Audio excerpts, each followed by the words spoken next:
How to buy a $3 million airplane through real estate. What's going on? What's going on, everybody? This is your boy, Story Seller Jet, with another episode of the Dat'z So Fire Talkshow. And today, I am very ecstatic. I'm super pumped to have Bill Allen in the studio with us here today. And oh my goodness, this is going to be a different show than any of the other ones that we have done in the past, because this guy, we've met probably 4 weeks ago? Yeah, 4 weeks ago. I've had an immense opportunity to go to his office, and literally my mind was blown. I mean, it's still blowing right now, if you can tell, but it's been fantastic learning from him. And I have a very special show created for you guys. So let's get started. Bill, thank you so much for being on the show today, man. Thanks for having me. Yeah, it's going to be awesome. Super pumped. I couldn't sleep last night because I knew Bill was going to come in the studio and share a little bit. So, well, I hope I deliver on that promise. Yeah. Before we get started, I would like to give a special shout out to Tom Kroll from Coaching Inc. And he's the man, the legend. I am a member of Coaching Inc. And this is one of the big reasons why I got to meet you about 4 weeks ago.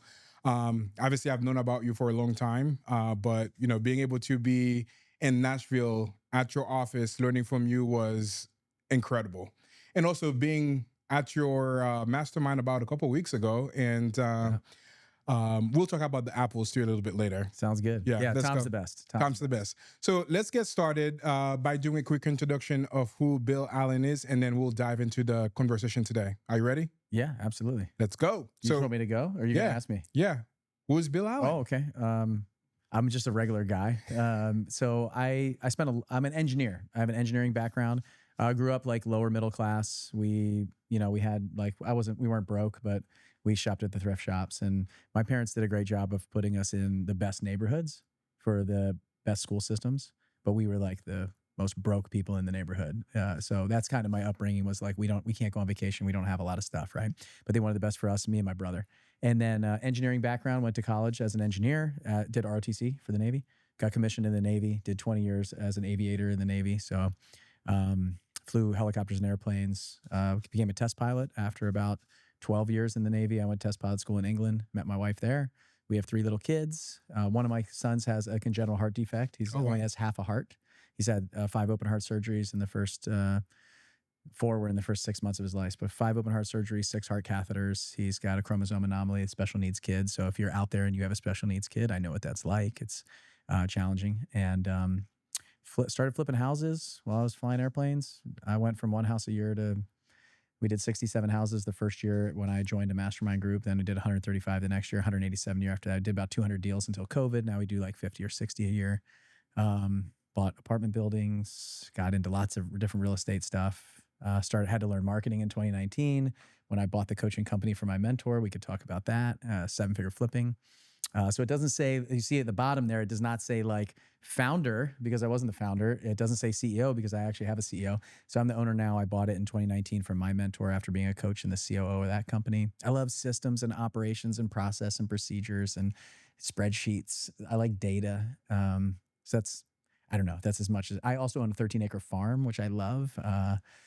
So a couple businesses that some are hobby businesses that lose me money. Some actually make money, but I do what I want to do when I want to do it. So I found freedom through real estate. I'd say that's the thing that really changed my life, was freedom through real estate. Are you looking to learn how to find freedom through real estate? We'll be talking about that shortly on the show today. And I know too that you have an involvement with ClickFunnels. Can you talk a little bit about that as well? Yeah. So, I've been in the inner circle, Russell's, mastermind. But even before that, I was in 2 CCX. He has this 2 Combo Club X coaching program. So I joined that. In 2019, I bought this company, 7-figure flipping, from my mentor. I was not a marketer. I had no idea how to sell stuff. I didn't want to sell things from stage. This stuff drives me crazy in 2019. When I bought the company, I didn't even want to do the podcast. Really? I called a guy who was a coach with me, and I said, hey, you have a podcast. Maybe you take this 7-figure flipping podcast and you do it. And, as we were talking, he was like, yeah, that sounds good. It's actually bigger than my podcast. I would do that. And I realized that if I'm going to be the owner, I'm going to be the front man, I have to learn these skills. And, Russell Brunson was the previous owner's coach. He was in the inner circle, And I said, I got to go, I got to learn from this guy. And so in 2019, I went to Funnel Hacking Live right after I bought, actually, it was February 2020. I had just bought the company a few months before. And I joined his coaching program. It was like $25,000 to join. And I needed to learn this skill of selling from stage, of marketing. And so because Inner Circle wasn't open. So for 2 years, I was in his 2 Comp Club X program. And then when Inner Circle opened, I joined his Category Kings program, his highest level program. It's $150,000 a year. And I would been in there for the last 4 years. And so that's kind of my introduction to the world. And then about a year ago, Russell asked me to come help him on the operational side of the information business. So I don't do really anything in the ClickFunnels business, the software business, but a lot of the marketing and sales business, so the info product. So I am helping support him there. And so a couple small changes, but like just doing there ideally what I do in my businesses everywhere. And I love working with Russell. Russell is like, he's brilliant. He's hands down the best marketer I've ever met in my entire life, and probably arguably the best marketer of all times.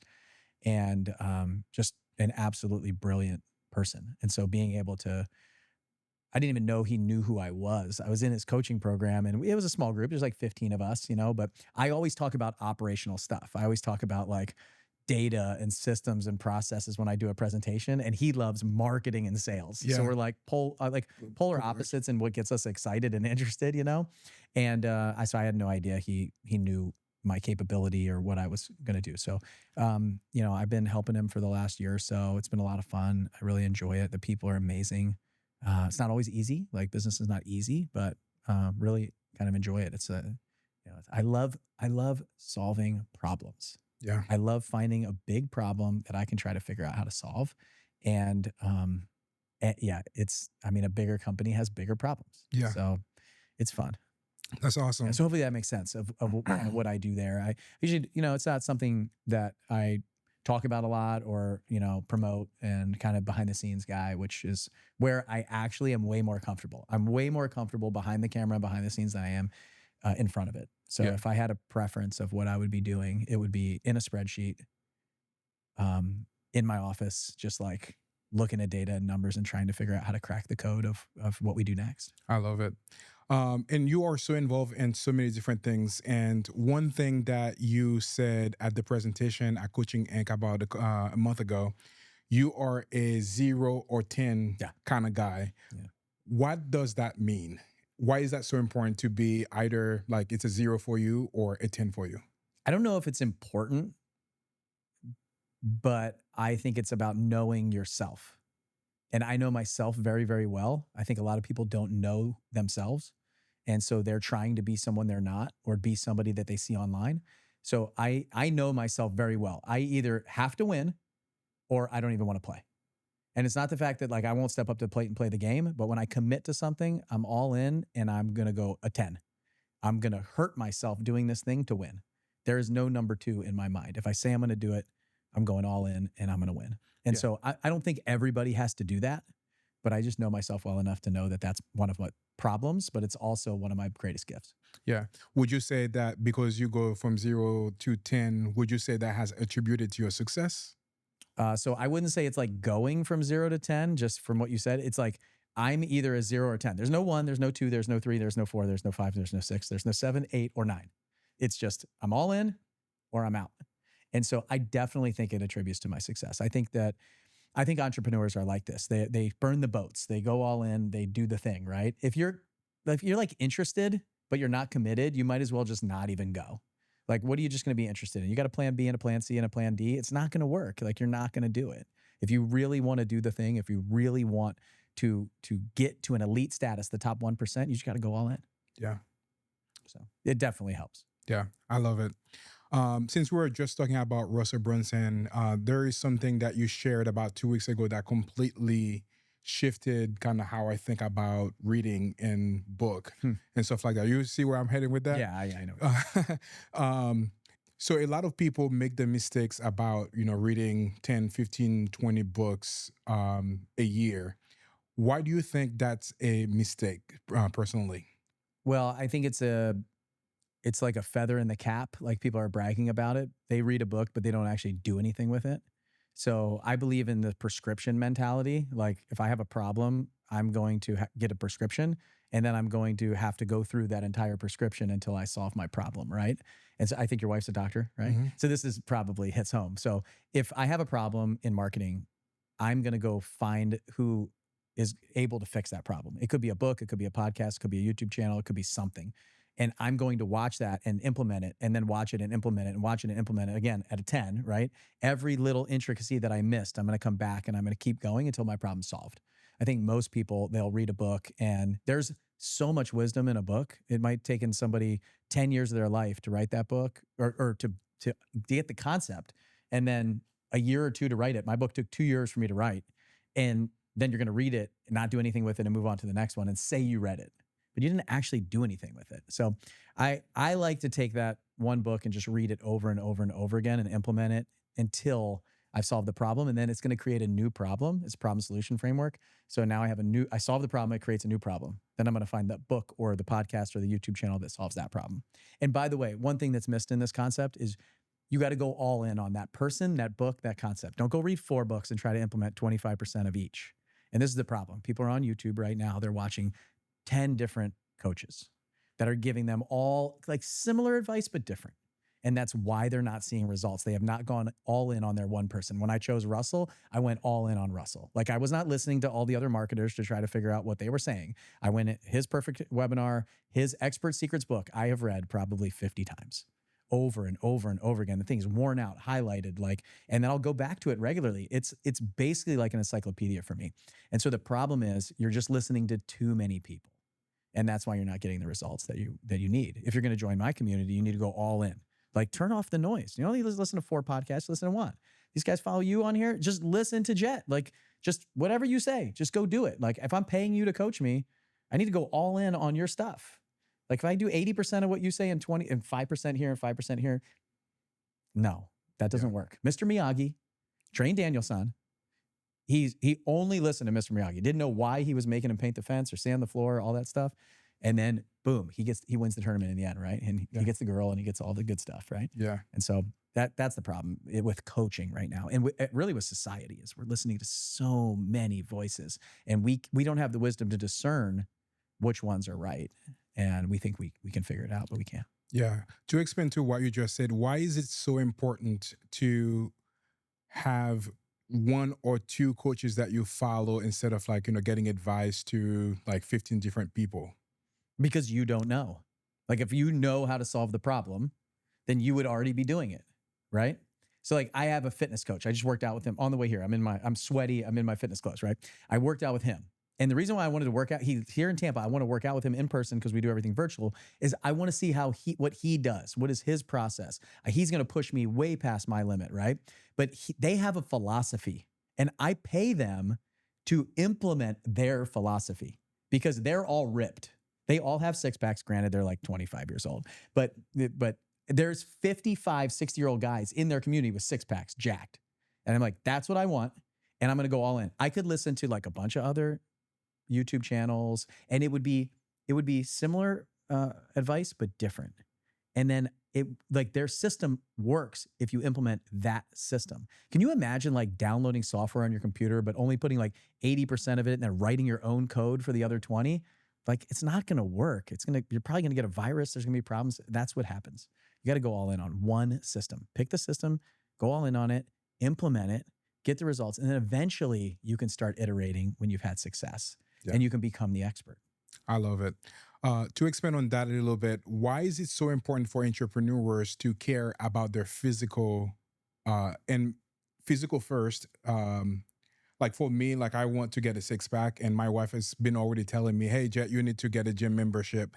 Why is it so important for entrepreneurs to, invest in their physical trainings? Well, I don't know. I don't know if the answer to the question is what you want to hear. Like it's really important. Every entrepreneur should have a 6-pack. I don't believe that. I think you choose what you want your life to be. Like if you want to be, a little softer, that's okay, right? And so, but what I do believe is that you're never going to be 10 out of 10 all across the wheel. So if you think about, you got family, you got friends, you got fitness, you have finances, you have faith, you have business, all of this stuff, right? It's health, wealth, business, relationships, all that stuff. Your relationships with your spouse. You're going to have to take from some area when you're trying to give to others. So when I was building my business, I got fat and out of shape. Like I spent nonstop all day, every day, focused on my business and my finances because they were crap. Like I didn't have the freedom. I didn't have the money. I didn't have and so I went all in on my business. It got to a 10. And then I realized my fitness was at like a 3. Like I was fat. I was out of shape. I was going up the stairs, out of breath. And I was like, this needs to stop. So I needed to take from my business. Now I found some freedom. I had more time that I could then put towards this. Now, how do I focus on my supplements? How do I focus on my gym routine? How do I get back into it? How do I eat well and eat properly? And I'm traveling. You should have to be committed to it. And so again, then what I did was I want to be 8 out of 10 around the wheel. Like I don't want to have a flat tire in any area. Same thing with my faith. I had to do the same thing with my faith. Same thing with my relationship. My wife asked me for a divorce in 2020. And I'll leave you hanging there to figure out what happened. But in 2020, I was giving everything to the business. I was giving everything to my fitness. I was in great shape, but I didn't have a great relationship. And so that's the problem is like, there's not really balance. You have to find the balance. So you're talking about you want to get a 6-pack and stuff. You don't want it as bad as you want something else right now. Mm-hmm. When you want it at that bad, then you will do it. Yeah. And then you'll find the coach and you'll go all in and hopefully you'll listen to what I said and grab the philosophy. But, you have to break sometimes to do that and go all in. And so you're interested, but you're not committed yet. When you're really committed, then you will get the gym membership. You will hire the coach. You will do it. And so sometimes our hard-headed people like me, I have to break. I have to have that conversation with my wife and we have to go into the lowest of the low. To get to that place, to go all in on ourselves and commit to each other. We have to do that with our fitness. We have to do that with our wealth and, our relationships. Now, your health is probably the most important thing. Like I'm not getting any younger. My body is like, there's not enough money in the world when you're older that you can have that can buy more time or more health or out of a sickness. So I would encourage everyone to start doing that now. Yeah. What would you say to the entrepreneurs about the work-life balance thing that they always, asking about? Yeah, it's a little bit of a ruse, I think. I think you need to decide. You need to design your life and your business around what you want. Like, here's what I know. My kids are 11, 9, and 7. I love being around my kids, but I do not want to homeschool my kids. I don't want to change diapers all day. If somebody put $20 million or $100 million in my bank account today, $100 million in my bank account today, I would not stay home all day. I would keep doing what I'm doing right now. Wow. I love what I'm doing. And that's the test. People always come into my mastermind, is 7-figure flipping, and they say, oh, I want to spend more time with my family. And I'm like, okay, well, I dropped $50 million in your bank account. What do you do today? Are you still at this event in Clearwater? Or are you home changing diapers? Like, no, I'm still at this event. I'm like, okay, well, why don't we really define what you want? Because I think you don't know and understand. For me, if I design my entire life around my kids, when they turn 18 and move out of the house, I'm going to be miserable. Mm-hmm. If I'm only living for my kids, then my life is going to suck when they move out and they have a family and they forget about me.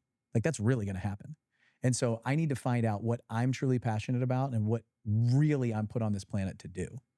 And I think part of it is to raise my kids, but it's to raise like really good human beings and citizens that are going to produce in the kingdom for God that I think they were designed to be here for, right?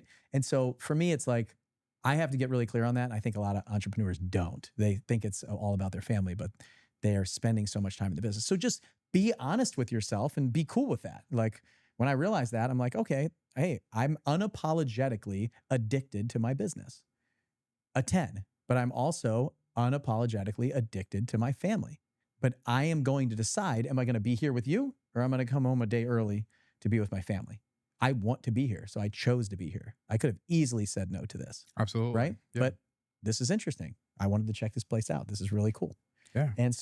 And I don't know, maybe if I share one thing with the one person that needs to hear it today, then I did my mission. I carry like good and faithful servant. Yeah, this is actually my mission over here. If we're doing this and one person is impacted by that conversation that we're having over here, that's a huge win in my book. Okay. And also, I did a video about that yesterday. I truly believe that this place has been a gift from God that I'm entrusted with. And like by doing conversation like this is kind of me exercising, like, the parables of talent. Okay, I Yep. give you, like, 1 talent, 3 talents, 5 talents. And I consider this like a 5 talent that God has entrusted me. I'm not going to go and bury it somewhere and not letting, use it. So like this show, like it's been fantastic having some really cool people. And I mean, having you on the show is fantastic. You know what's So interesting? So Russell talks about this in his books, right? You're the reporter. mhm. And so, like, you bring the people in, you share the message with the audience, and you ask the right questions. That's really hard to do. I look at myself and I'm like, who am I? Because I did the podcast thing for a while. It doesn't like, it's not like the most fun thing that I do. Like, I do like doing the interviews, but half the time I'm like, my mind goes somewhere else. Like, I look at myself, I'm kind of like, I think I'm the reluctant hero. Like, I do not want to be on stage. I don't want to be the guy. I get really uncomfortable when even when you're like, oh my gosh, like getting you here is so great, like showing me around. Like, I don't see myself as that, right? Yeah. And so I think everybody will see. It's interesting when you look at all these people and how they impact others and the world. So that's what I see, at least in you and this place, as you were talking about, that is, being the reporter, bringing the people in, like you were relentless to get me here. Like, that is like messaging me like, hey, when are you coming? Are you still going to be here? Like, without your follow-up, I'm not here right now. Yeah. You know what I mean?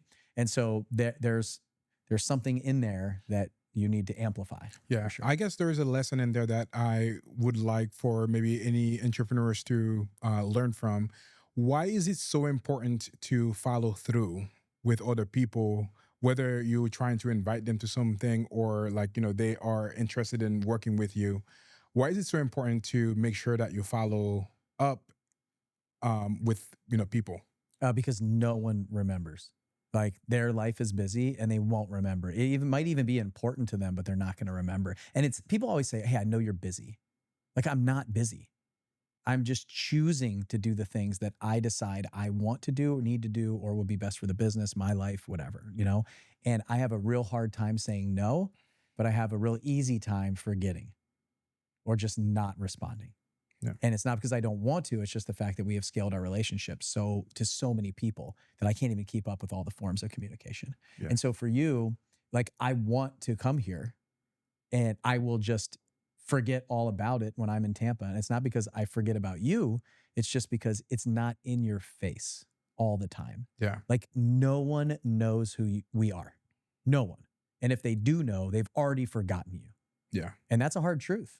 Like, I run ads all the time. I mean, we have probably 1,000 people signed up to be on a webinar tomorrow night about taxes, like how you don't have to pay your taxes, right?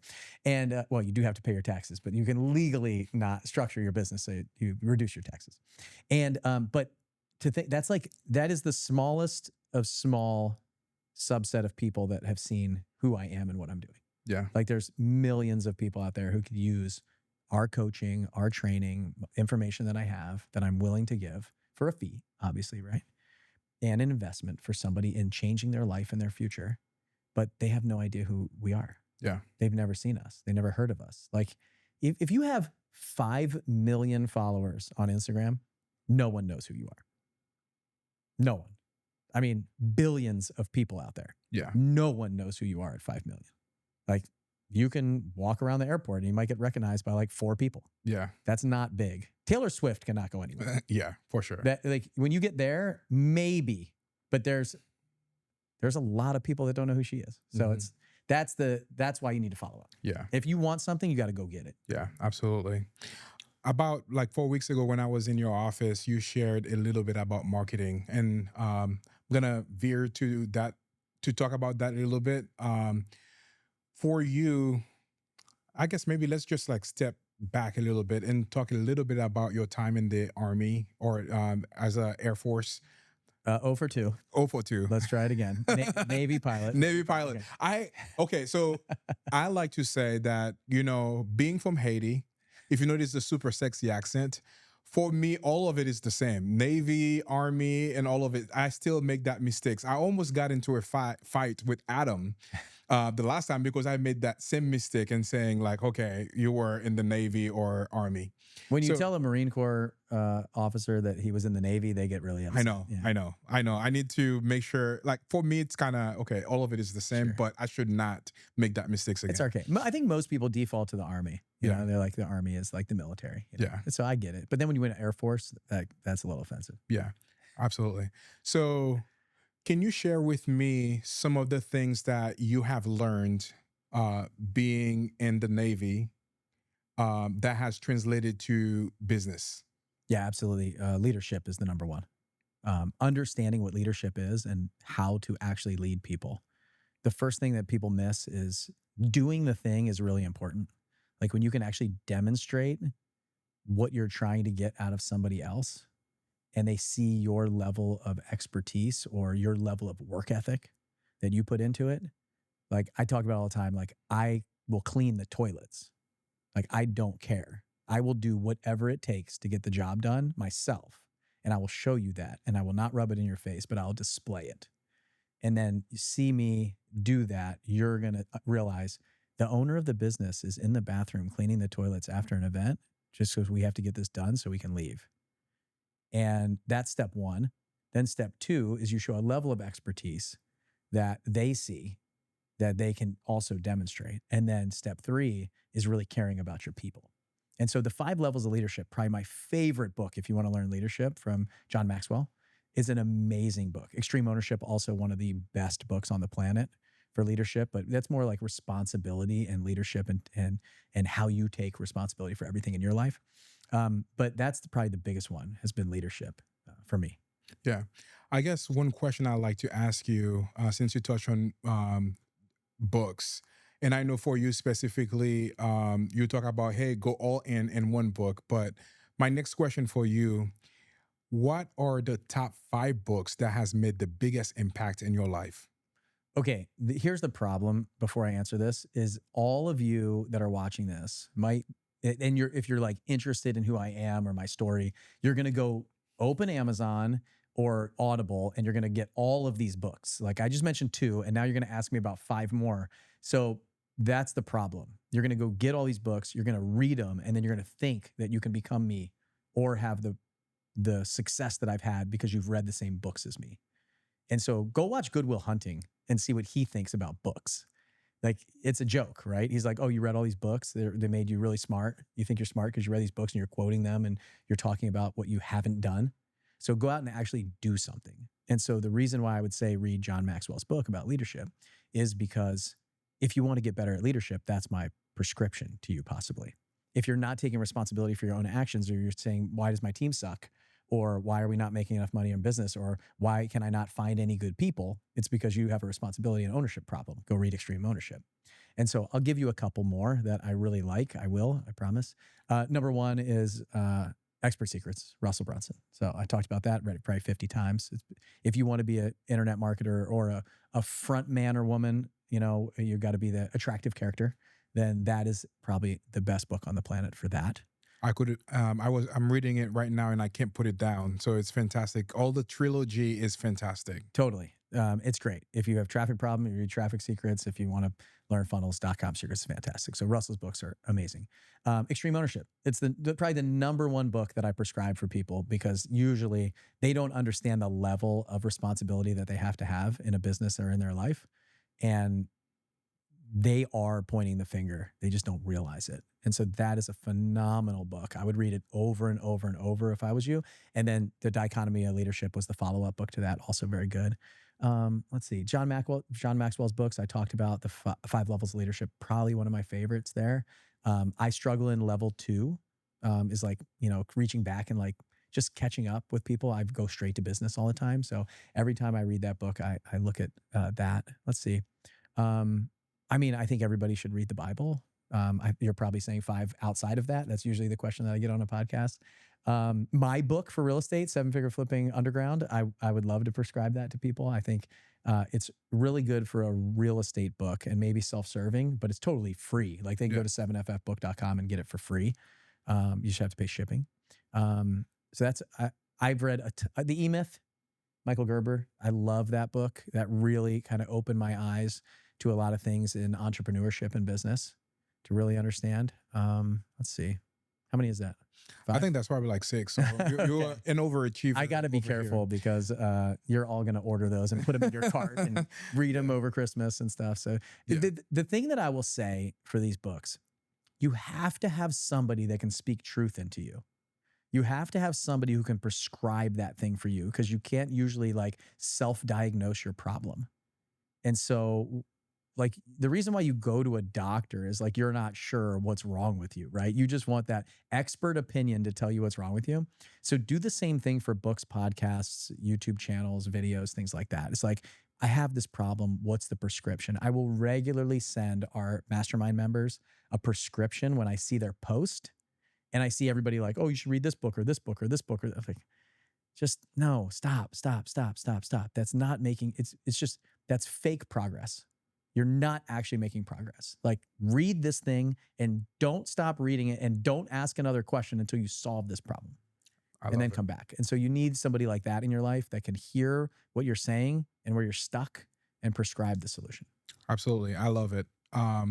So I'm going to ask you for a prescription for one thing, because I think this is something that is probably the most important right now. So I was in Myron Golden's office maybe a month ago, and he was doing a presentation, and he talks about one of the most important things that somebody can do right now is to improve communication. There's 4 different types of communication: communication with God, communication of what's happening between those 2 ears, so communication with yourself, and then communication with other people. And that can be like doing the webinars, doing the challenges, doing workshop, doing all those events. And then like obviously like doing the podcast and doing all of that. And then the 4th one is communication with AI. So my question for you, what is the number 1 book as a prescription for somebody that wants to improve their communication? Are you asking about communication with AI specifically? Or like any of those communications? Okay, because I will tell you right now, I am certainly not suited to give that prescription. Yeah. Because I haven't mastered that. Yeah. And so what's interesting is a lot of people will give you advice when they don't have it, an opinion, which is crap. Like, I like proven process. So AI is definitely something that I'm looking to get better at. One book that I prescribe for people with and it depends if you want sales communication or if you want like relationship communication, like all of these things, right? It's very specific to what you want to do. Because in the very beginning of my career, Crucial Conversations was a phenomenal book that I would prescribe to all of my staff and me, and we were reading it a lot to build kind of rapport, to understand how to have these kind of talks. That's a book that I've prescribed in the past. If it's relationship, there is a woman named Stacey Martino who I think is brilliant. She's been in the ClickFunnels world for a long time, but they wrote a new book recently called Missing Piece. And that would be a book that that I would prescribe to somebody who has a relationship problem, with their spouse or their kids or friends or family or those kind of things, and build relationships. If it was sales, there's a lot of sales books that I think are, I'm blanking on. He was an FBI negotiator. I know who you're talking about. I'll get it in a second, but there's so many books running through my head that, and I actually gifted somebody that book. It's okay. I'll come back to it. Somebody in the chat, somebody in the live stream right now is like, you idiot. Can't remember. Chris Voss. Thank you, Adam. Thank you, Adam. Yes. Adam, by the way, there is a very important question that I need to ask you over here. And I think everybody wants to know about that question. Who is your favorite partner? That's actually a challenge. I think Adam is amazing for sure. Adam Whitney is brilliant. He's been incredible partner of mine. But I have a lot, actually. I started with just me, and I was anti-partners forever. And I was like, I would always look at people and be like, why are you giving away 50% of your business to somebody else? Like, it makes no sense. It's very much, I'm gonna keep it all. I'm the guy. And I pretty much couldn't do anything that I'm doing right now without some of the partners that I have. I've had some bad ones and I've had some great ones. Adam's definitely a great one. And so favorite is tough. I mean, I have a great partner up in Kentucky for some of the houses that we do. I have some great partners on the board with me at Seven Figure Flipping. It's just I have some great partners in the apartment buildings that I've done. And I look at things like more in I just say be careful with who you partner with. I don't know if we want to go down that road, but I would highly encourage you not to partner in the beginning and kind of ease into it. Adam and I kind of just jumped into it, and I just knew though that guy is a rock star. So Okay. definitely one of my favorites, but Yeah. it'd be tough. I don't want to hurt anybody else's feelings. Yeah. There you go, Adam. Yeah, never split the difference. Never split the by Chris Voss. Yeah. So I guess my follow-up question to that: how do you ensure that you select the right partner for your business? Yeah, the first thing that I would do is I would ask myself, is this something I can hire for instead of a partner? Because if you're most of the time, new people in business are partnering for safety, not for increased growth or increased business activity. So 1 + 1 = 1.5 in that case. And it just means that I'm not the one who has to take all the risk. There's somebody else that's sharing it. And so I would be careful in that situation because you probably don't need it. There's probably somebody you could hire for I would say strengthen your strengths and hire out your weaknesses. So most people are like, I need to strengthen my weaknesses. That is a load of crap. That is not true. You do not need to learn everything and get strong in areas that you're weak just because other people are strong there. You're not going to be the Renaissance man or woman and do everything. And so I know my strengths. I know my weaknesses. I'm usually trying to hire out for my weaknesses. And then a partner should throw gasoline on the fire, like jet fuel, right? 1 + 1 should equal 10. They're bringing something to the table that I don't have that's going to really exponentially amplify what I'm doing. Love it. And so that's the difference. And I would ease into it. I would joint venture. I would do some things together. I would start slow. I wouldn't just jump into an LLC together or things like that because you will inevitably go a different direction. Like it's almost impossible in the future not to have to split this thing up at some point, even 20, 30, 40, 50 years from now. There is a point where that's going to change. And so Mike Simmons is one of my partners, actually. He gave some amazing advice at our event, Flip Hacking Live, like 4 years ago. And he talked about the age of the partner. Do they have kids? Do they not have kids? Are their kids the same age? Do they have the same goals as you? Like so many things in there that are really smart. He's like, can you imagine if I'm 45 and then if I partner with somebody who's 25, our lives are insanely different right now. Totally different. Yeah. And in 5 years from now, I might want to be slowing down or speeding up. I have no idea, but might not even have a family or be married or anything. They want very different things. And so do I. So there's a lot that goes into it that we don't think about, and think about the end in the beginning.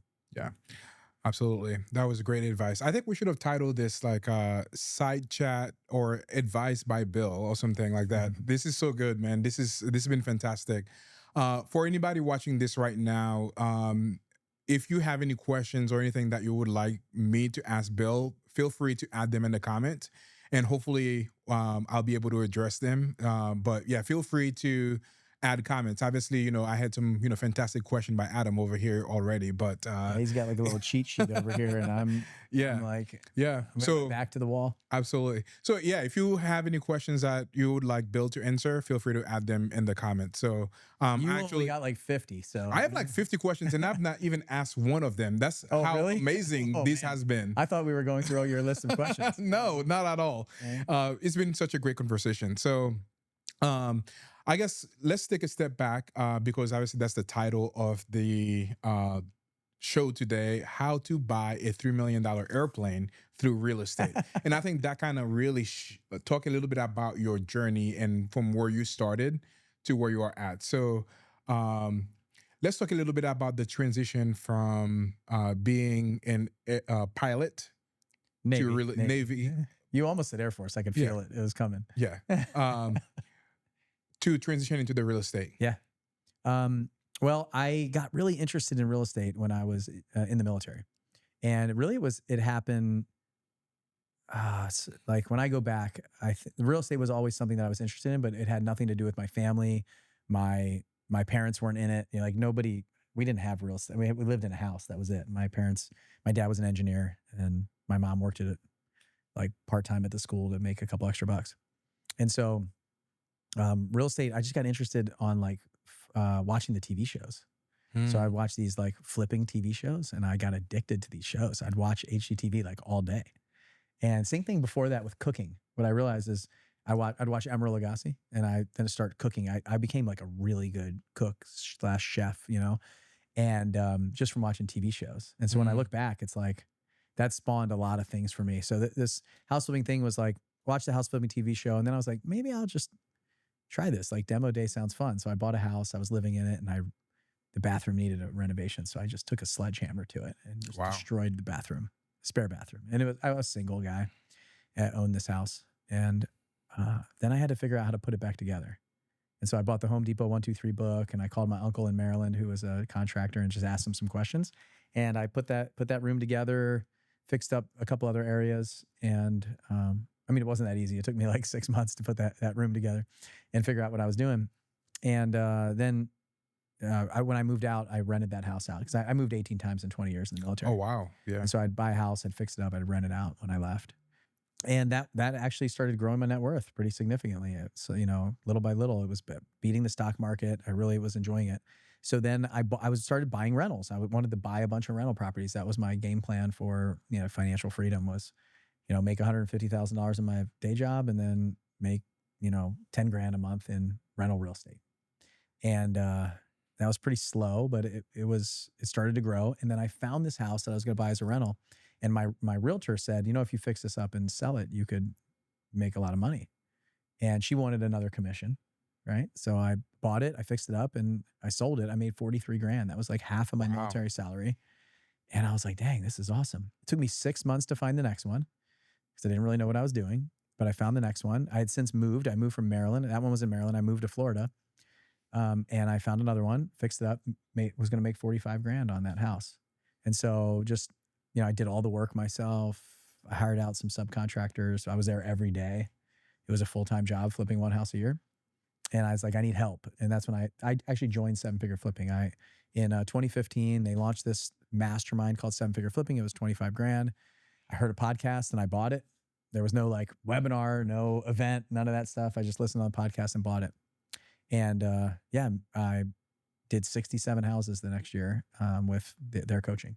And then I did 135 the year after that. And I was flying full time, 10, 12 hours a day, every day. I was strapped to an ejection seat with a G suit, oxygen mask on. And I could not take phone calls when I joined that program. I couldn't run the business. So I needed to find people, hire people, and do that stuff. So yeah, that was like as condensed as I can get it, I guess. Yeah, for sure. And I think there's some great lesson for some people over here. And I think that there's a lot of people probably in that boat right now. But how do you manage working full-time in the military and running a real estate business?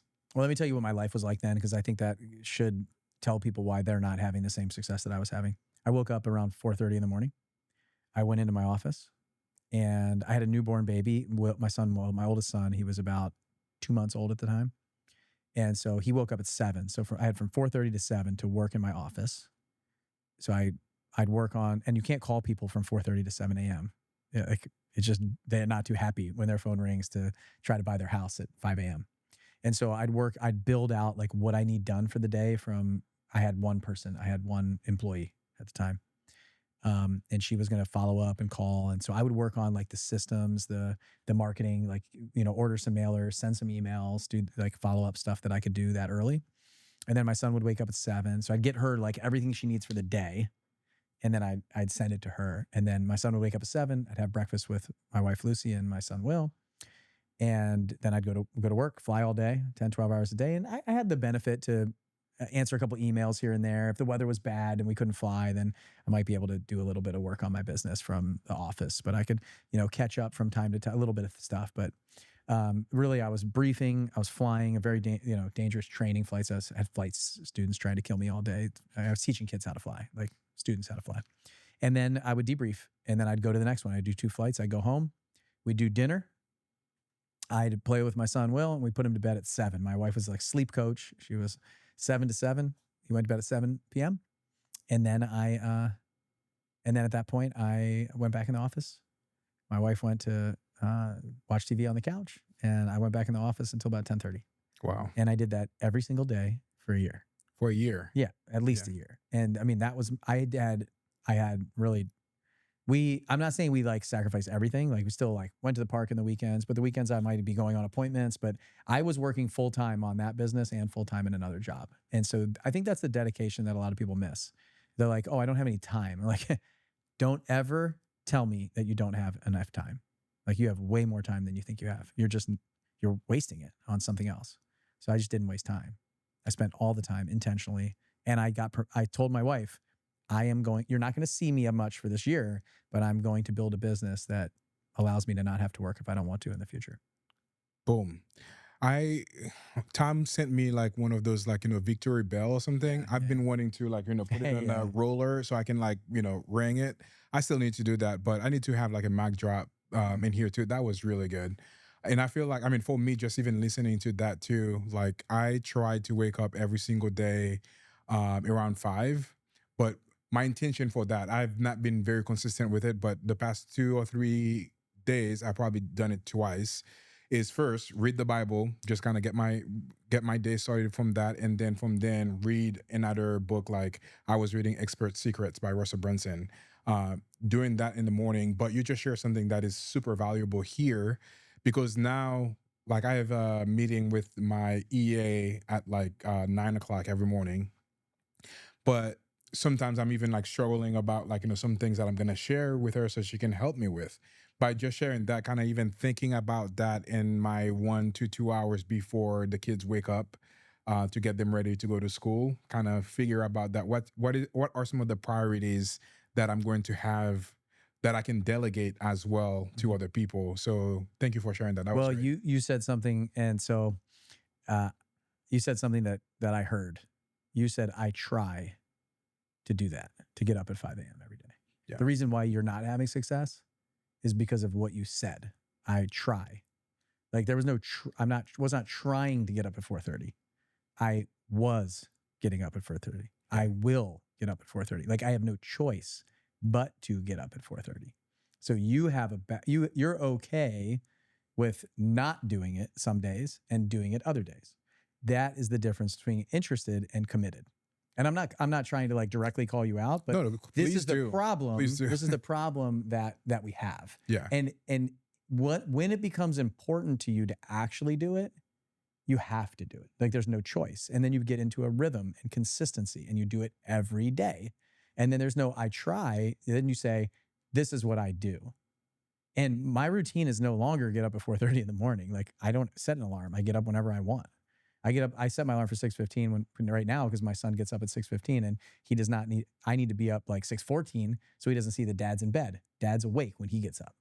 Like I am awake, I'm ready, I'm making him breakfast, I'm hanging out with him. Like he doesn't get up before me. It doesn't work. Like there's no try. But my life doesn't dictate that anymore because I don't really like getting up at 4:30 in the morning. Like I'd rather just wake up whenever I wake up. And I'm pretty early riser. I'm a morning person. But see, words have meaning, right? So Tony Robbins talks about this a lot, right?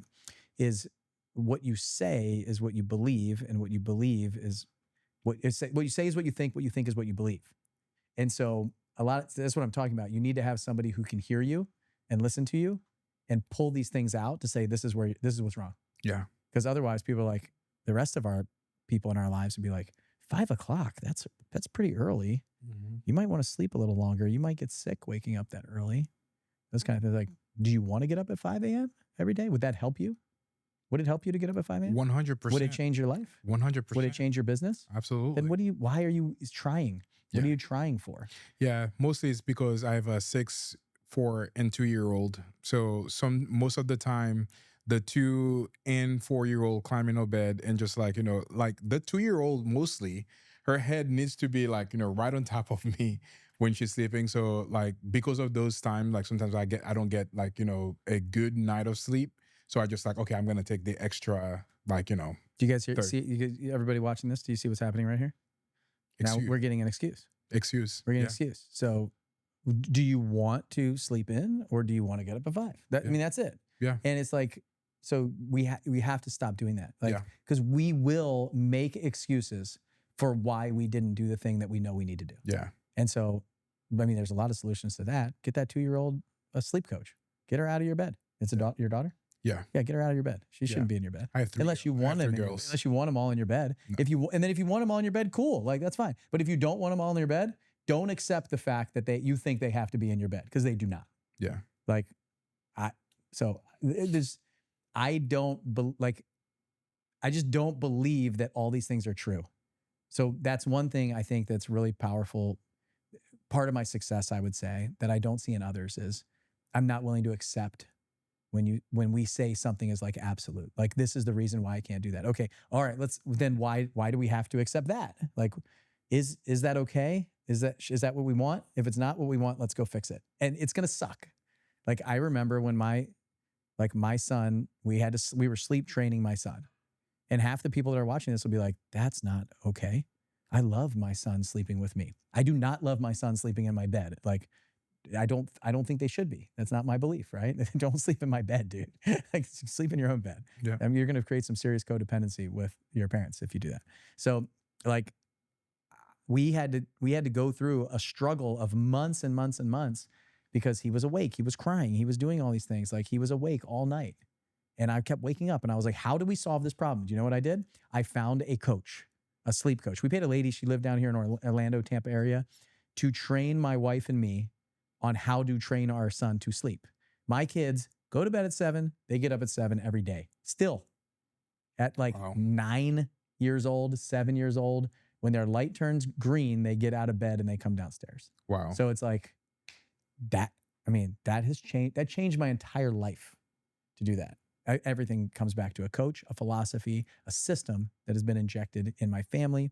A family is just like a little business operating system masquerading as a family. Walter Bond, one of the best public speakers on the planet, said that a family is a business, like his family is a business masquerading as a family.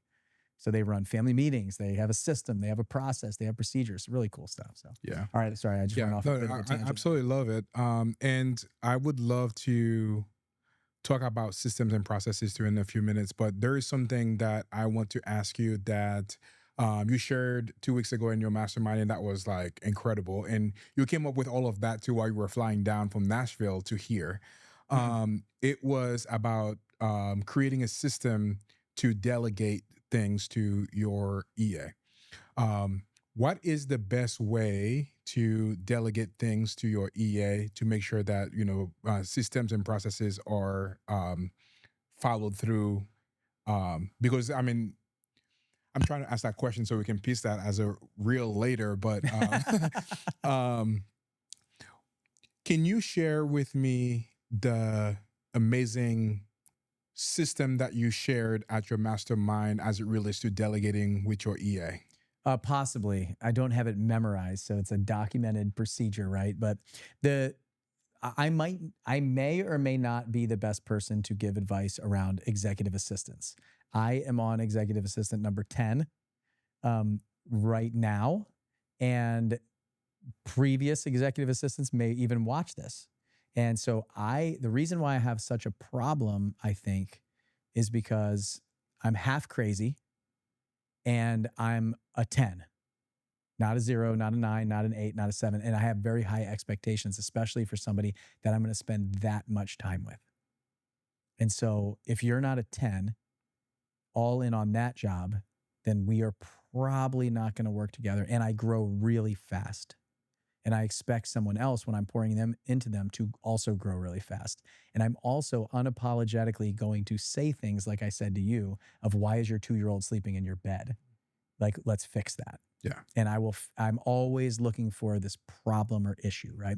So I think if you are to manage and delegate things from your life, what I like to do is I like to build the system first. So what I realize is most people, and I've wanted this too. I wanted my executive assistant to come in and onboard me to their system. Like you're the executive assistant. Like you tell me what you should be doing. Like watch me. So my onboarding is like sit around, watch what I'm doing, and then take things off my plate as you see them happening. And I've tried to do that 10 times. What I realize is that's probably not the best onboarding or training environment for somebody. I think they need to see the system. They need to see the system executed, and then they can operate the system. And so otherwise, they're probably already doing the job that I'm doing, and their brain probably doesn't work like mine. And so, and they don't know what I want, and I'm trying to get them to read my mind and all of those things. So, and this goes for anybody, not just an EA, but anybody in your business. It doesn't mean you have to do everything all the time, but you probably are the visionary and the brainchild of the things that you want done. So very simply, the key is to simplify the system that's being created. All it is just documenting a couple steps, giving it to them and saying, okay, this is what I need you to do. And then if you need any changes, make an adjustment. So what I like to do is I like to do it while they watch me do it. And then I want them to do it while I watch them do it. And then they can go do it on their own. So those are probably the 3 steps of this. And they should be optimizing it over time because eventually they're going to get way better at it than I ever was because they did it more often and more frequently. And they're the soldier on the ground. Yeah. So hopefully that advice helps some people, but I'm still trying to crack the code.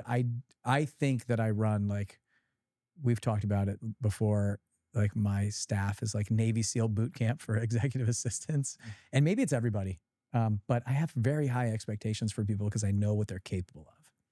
And I'm a coach. I like to talk about mindset and growth and development. And so some people they say they want it, but when they get it, they don't want it. So like if I was sitting next to you every day and we were getting up at 5 o'clock in the morning together, you might be like, this actually sucks. I don't think I need to do this. This is actually making my life worse.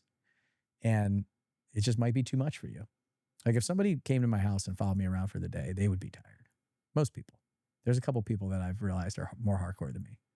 But I do a lot. And yeah, I don't get tired because I love it. Yeah. And so if you do what you love, you won't get sick of it or tired of it. Yeah. You'll feel like you're not even doing anything. Yeah, that was great advice. And also one of the key things I remember from that conversation is like when you were talking about like when your team members like packaged the beef incorrectly. Yeah. And it was because they were not kind of following the system or processes and stuff like that. And now you took a step back and say, hey, here's kind of the plan that I'm going to be creating to help them with that so they can achieve success and not stay complacent as they're working through that. Well, a system is designed to get you a result. The desired result is created through the development and execution of the system that you created. Here's the problem. The results that you're getting right now are because of the system that you have in place. And if you're not getting the results that you want or need, it's because you have a bad system. So if you want better results, you need a better system. Now, you could also, here's the problem with the beef. We had a good system. We were appearing to follow the system. It broke down because I hadn't reviewed and trained them on the system for 2 years. We've been just going every month. We run it and run it and run it, but we never came back, reviewed it, trained on it, and communicated that to them. And I never had them train me back, like them actually take responsibility and ownership of it and accountability and say, this is what I do and why. They're just following the rote memorization of what happens, and we get complacent. Complacency is breaking a system the system is designed, it's been developed, it's been demonstrated for 2 years. It's never broken down until now. And I said, why? And that's why I put in the 5th step of that process that you saw of we have to go back and review these every 3 to 6 months and train on them. And so every week we need to do training on a different system. Yeah, I love it. Yeah. Gold. This has been incredible so far. So now I'm finally going to get into my questions. Okay. I have we're probably not going to go through all of them, but we'll just kind of pick, some of them since we are already an hour in. It's been an hour. It's been an hour. Oh, wow. It's been fantastic. Well, I got to go. Yeah. We'll keep this short. So the first question is, What's the best business decision that you've ever made? Starting a business, hands down. Best business decision was becoming an entrepreneur, starting a business, and betting on myself. Why was that so important? It's produced 90% of my net worth. Like, it's given me freedom. It's proven things to me. It's allowed me to step into uncomfort and move towards like my actual dream, and tested me and tried me. What is Elon Musk says, being an entrepreneur is like eating glass and staring into the abyss. That quote is like, some days I feel like that. But it's tested me, it's tried me, it's grown me. I am capable now of creating money. Like, if I'm not scared of anything in the future when it comes to finances and what I'm going to do with my life if anything happens. Yeah. You could take all my money today and I can make it back 100 times faster because of the experiences I've been through. So starting a business, becoming an entrepreneur, following that dream has given me so many tools and met so many people. Just amazing growth. Fantastic. Next question is, why did you decide to buy a $3 million airplane? Well, to clarify, it was $2.7 million, but I wanted to go faster. So I had a plan before. I wanted to go further, faster, and have more capability than the one I had before. But just buying an airplane in general gives you massive amounts of freedom. You can go where you want, with who you want, whenever you want. And I think that's most people's definition of freedom. And it also pushed me to, make more money and grow and those kind of things, because it's not cheap. It was also a great tax write-off. So that was huge. It was a $2.7 million write-off at 100% bonus depreciation. So you can't beat that. So there's a lot of reasons why I did that. And, I wanted to be able to put my family in the plane and just go where we wanted to go when we wanted to go. I mean, we've been to Disney so many times. We go to the beach every year in Maryland, which is so hard to get to. You got to fly to Baltimore and then drive 3 hours to get there. We fly in, we get in a minivan, and we're at the condo in 5 minutes. And my kids are totally spoiled. Like, they'll never really understand what it's like to actually have that. But going to baseball games, football games. I mean, I flew Ed Reed in the plane. He's the safety for the Ravens, retired Hall of Fame football player, best safety ever to live, ever. If I didn't have the airplane, would have never met him. Wouldn't be texting together. Wouldn't have taken my son, he was 10 at the time. We drove a black SUV into the Ravens stadium, underneath the stadium, parked next to the NBC truck where they're basically all the reporters are coming out of. Walked into he's like, Will, do you want to go onto the field? And I'm like, I want to go on the field. I'm a huge Ravens fan. Like, oh my gosh, since 1996 when they got there. We walk onto the field next to Ed Reed, who everybody's screaming. He's signing autographs, and we're hanging out with him. And he's like, hey, do you want to watch Lamar and Derrick Henry run on the field before the game? We'll stay down here until the game starts. And I'm like, say yes. And we were standing right there as they're running out for the game, in the beginning of the game. This is my son's first NFL game. Wow. Second, actually. Me and Adam went to see the Lions play the Ravens, and they destroyed the Lions that year. I'm just going to put that on here. But I mean, that's, if I didn't, invest in that airplane and fly him to the Super Bowl the last 2 years, we wouldn't have been able to have that experience together. And so life is about experiences. And I think what better way to spend our money than on something like that? So again, though, I think what people don't see a lot of times, I know I'm supposed to be answering this fast, but I think this is important. People don't see the sacrifice that was made for like 25 years of my life to get to the place now where like $350,000 a year is being invested in experiences and an airplane and VIP tours at Disney and things like that. Like, I saved 60% of my salary my entire life and invested it in the stock market before I found real estate. I invested every single dollar I had back into my business. My shoes, maybe they have holes in them right now. I don't know if you guys can see this on the camera, but like, these are I'm not buying. I'm going to fly my airplane with shoes that I should have replaced a year ago. So there's just like things that are important to me and things that aren't.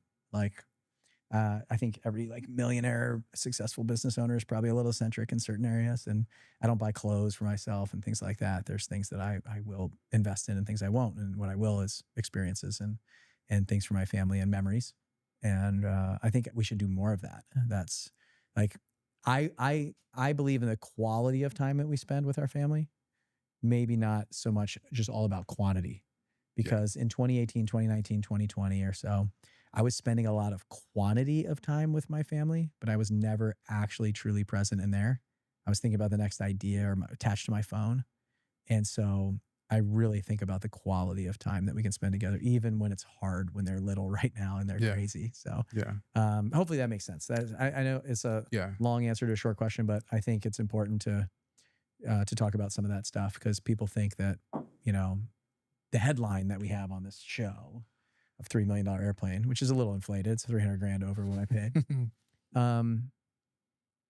is like that comes easy. Like you didn't see the 40 years probably of like reinvesting back into finances and retirement accounts and in not going out to the bar every night with my friends, not saying no to things, just like, you know, I don't think I had to be as cheap as I was, but really being a saver and not a spender to get to that place. And now just being like, okay, well, I'm cool buying the jet fuel and going where we need to go. That's awesome.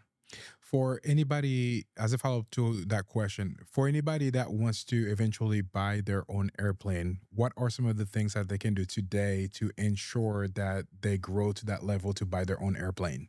Yeah, I mean, I would go get my pilot's license if you don't have it. If you already have it, like, see if you even like it. You know, it's like, and then you got to get to the place where you don't mind paying like 5 or 10 times more for convenience than what everybody else is doing, you know? And so like, do you like it? I love it because I fly it.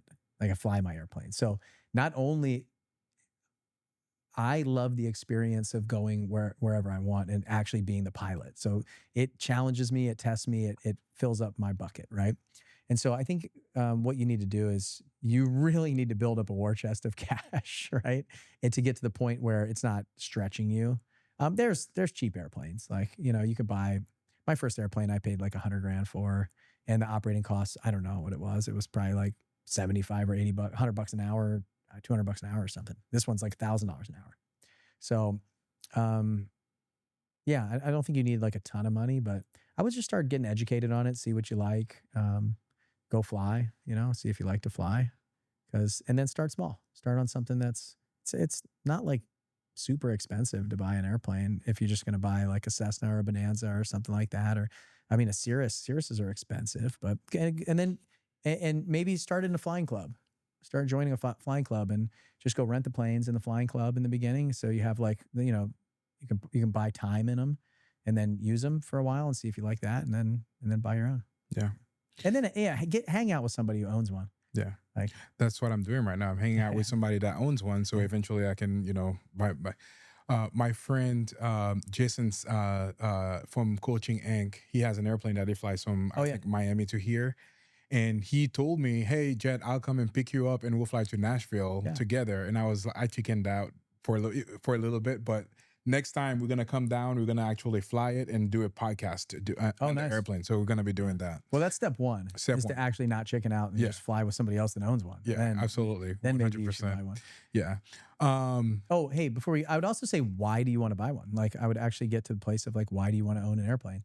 If it is because you want freedom and that's versus like, you know, it's flashy on social media or something. Like, so, you know, if you're going to take your family and friends, what I love, when I fly to the mastermind, like when I flew down to Tampa for the Clearwater event that we did, I brought members of the mastermind with me. And then when I was here, there were a couple guys that were going back to Nashville, and I said, cancel your flight and just get in with me. And they flew back with me. Yeah. Like, what I love to do in that case is share the experience with somebody who's never done it before. Absolutely. I want to see, so after flying for probably 22, 23 years now, I don't see things the way that they see them.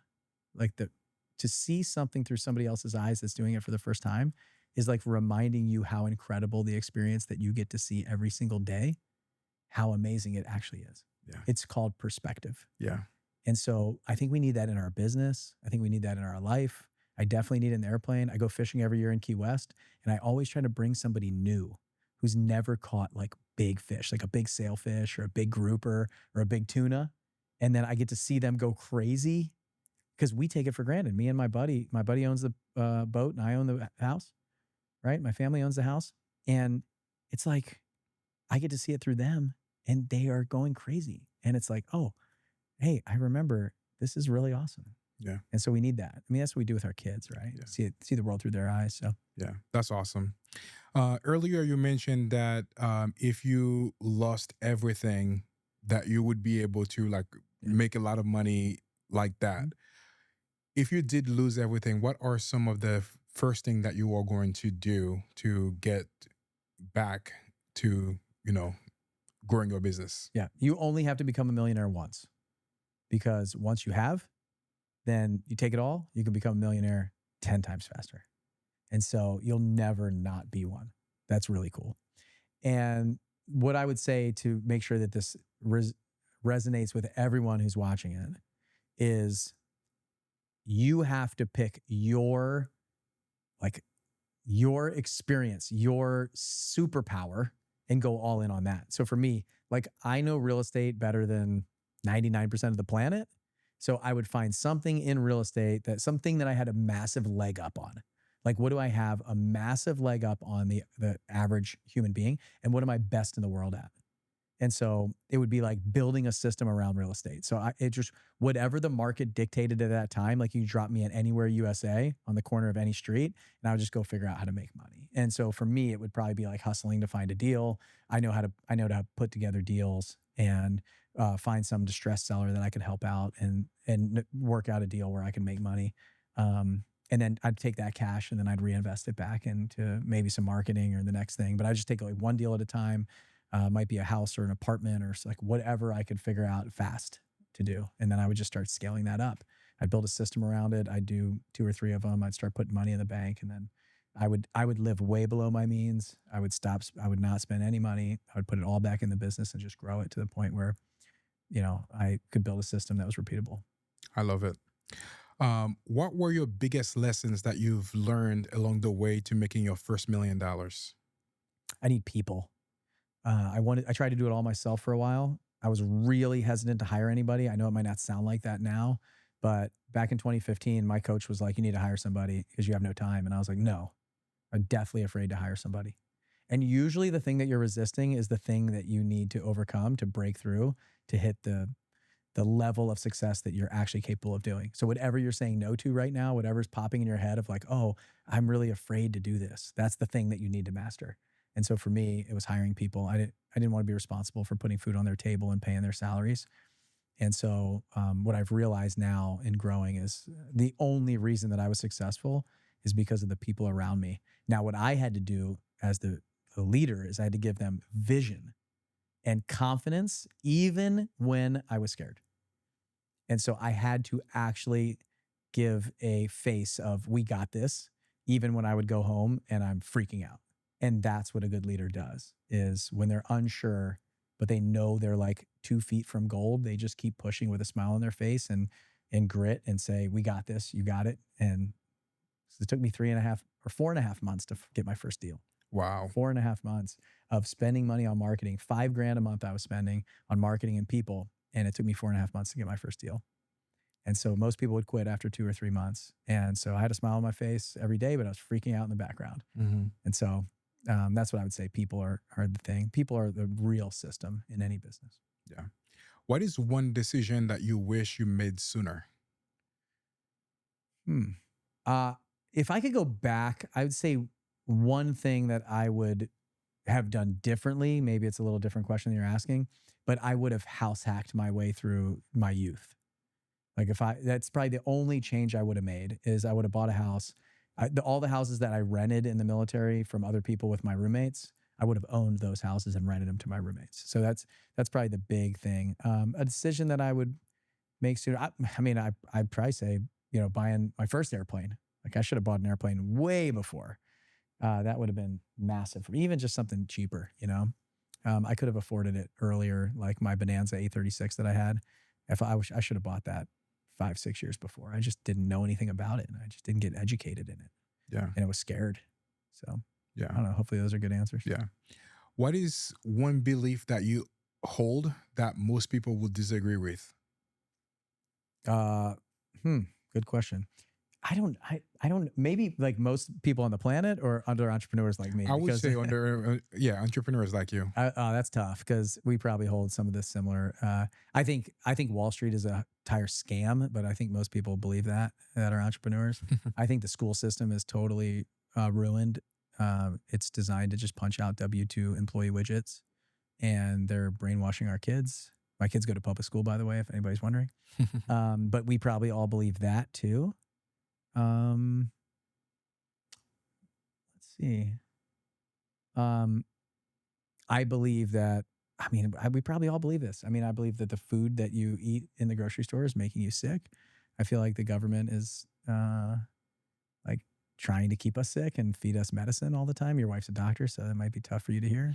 Maybe we all believe that. I don't know. Yeah. Well, I mean, she's like, when you brought those apples for me, and she's like, yeah, those apples are probably better than that's why she really enjoy apple better than any other apples that we would be buying at the store. Well, you know what? So let's talk about that for a second. So we're talking about apples here, which might be ridiculous, but here's what I get. Here's what so I run a farm and farmers market every Saturday, farmers market from 11 to 2, and people come in or online. I'm marketing things online, like our beef or our chicken or our cheese or our milk or eggs or the apples or berries. Like I saw another guy's berries.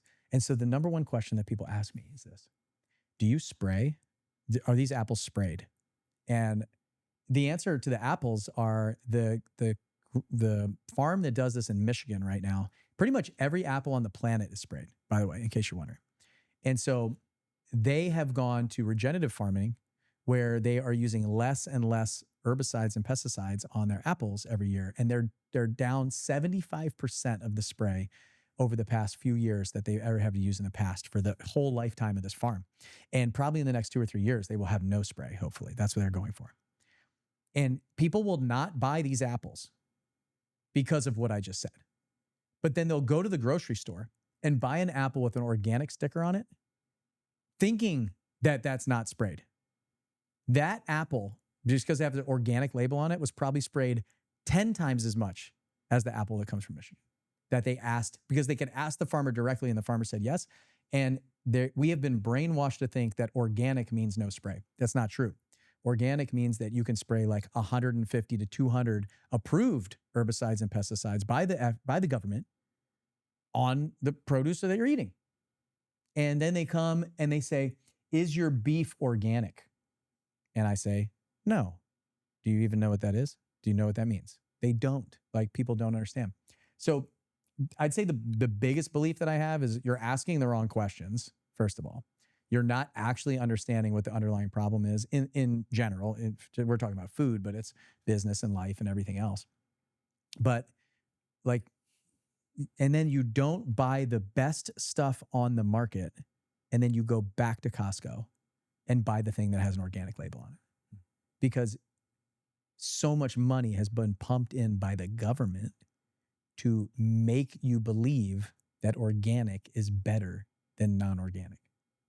Knowing the farmer and the practices and what they do and what they spray and what they feed the cows and how they raise them, and the fact that you're eating one beef versus 1,000 thrown in the same meat grinder to create the ground beef that you have. And if one's sick, it's gonna be in your meat. Yeah. And that's why you're sick. That's why you have skin problems. That's why you have gut issues. That's why all these things are happening. So I think maybe the belief is the fact that we just don't want to get educated, or we don't want to see what's really out there. So, so food is probably really a big belief of mine. I don't know if other people have that, but people, these are just average everyday people who think that they're asking the right questions, but they've just been totally brainwashed. And I can't talk them out of their belief system. It's like, cows have 4 stomachs. You think that if they eat some GMO grain, they're like, is the grain that you feed the cows non-GMO? I'm like, I can't say that. There might be some GMO. It comes from byproducts of the Jack Daniel's distillery that gets ground up in their grain feed, and they could eat it, and they have like 4 stomachs, and I don't know that it's going to go to the beef. It's not like eating GMO corn. Like, oh my gosh, like what are we even talking about here? This is if you don't buy this beef, what are you going to buy? Yeah. Like, I don't get it. Yeah. I don't understand. So I'm sorry. I just went on like a No, tangent, totally cool. I think the thing is we're just asking the wrong questions, and it goes into business too, because they come into these coaching programs and masterminds, and they're asking the wrong questions. It's like, I think better questions produce better results for you, better answers. Yeah. Yeah. And it goes back to what we talked about earlier about Myron Golden saying communication is one of the biggest skills that anybody can invest right now. And that includes asking better questions. He's right. Yeah. He's right. I hear that from Myron a lot. Yeah. Yeah. Why did you decide to start a farm? In 2020, after my wife asked me for a divorce, we went through big challenges, right? Big challenges together. And coming out of that, I got her a horse for Christmas named Nutmeg. And this horse we put on another farm that was like 5 miles away. And behind our house, there was this 13-acre grass plot with a house. And I was like, when we bought our house like 2 years before, I was like, I'm going to buy that property one day, right? You know, this one day thing, like the manana principle, like manana, like when. Manana. And so I was like, one day I'm going to do this. And, you know, one day always has to be forced to come. So I was driving over to see this horse, and it was just so majestic. Like this horse was running with these other horses, and we would drive over there, me and the kids, and Lucy would ride the horse, and we'd kind of watch and stuff. And it's just like, it was so amazing to see. And I was like, I don't want to drive there anymore. I want to sit on my back porch and watch this. I just want to put this horse in my backyard and be able to watch this from my house. And so then I went and knocked on the guy's door and asked him if he was interested in selling his property. And we negotiated a deal. They stayed in the house for a couple of years while he built a house somewhere else. I paid him, cash he could stay there for free. And we turned the place into a farm. And I wanted to eat good food. I wanted my family to know where their food came from. I wanted to eat from our local bioregion with all the nutrients and health benefits that come from that. I didn't want to eat strawberries year round. I want to eat strawberries in the 2 months that I grow strawberries. I want to eat watermelons when they grow. I want to eat I want to eat our carrots. I want to eat our broccoli. I want to eat our cabbage. I want to eat our food. And I want to know where my food comes from. And we are a legitimate no spray farm. We don't spray anything on our produce at all. I call it Morganic. Morganic. So I own Morganic.farm and a couple other. So I think that needs to be the movement, really. So if anybody wants to champion that movement, let me know. And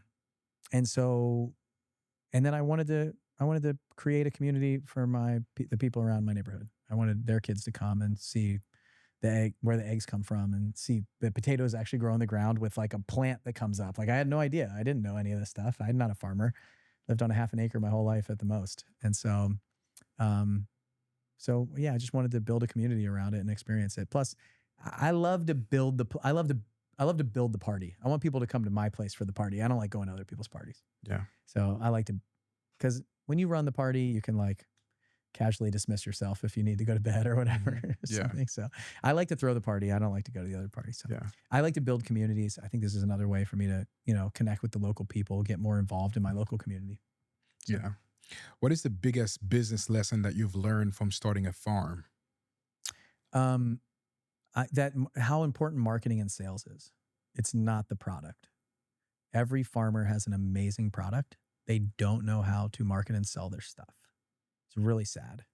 And so they need help with marketing and sales. And so the reason why I started the farmers market was to amplify their products. We carry a lot of people's products at our place that don't know how to sell their stuff. And I've sold a lot of their product because I have gone all in on marketing and sales for our farm. We're very loud. We probably have 500 to 1,000 people that come to our farmers market in like 2.5 hours every Saturday. It's pretty wild. So I think that's one thing, marketing and sales. And the second one I would say is just meeting the farmers, like their kids are not interested in the farm. So 1% of our planet feeds the other 99% right now. And they don't want to be farmers, the next generation.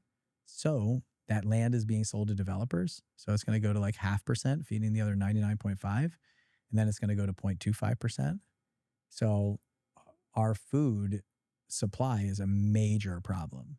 And like Bill Gates and everybody else, like engineering food is not the answer. It is not the answer. And cow farts are not a problem.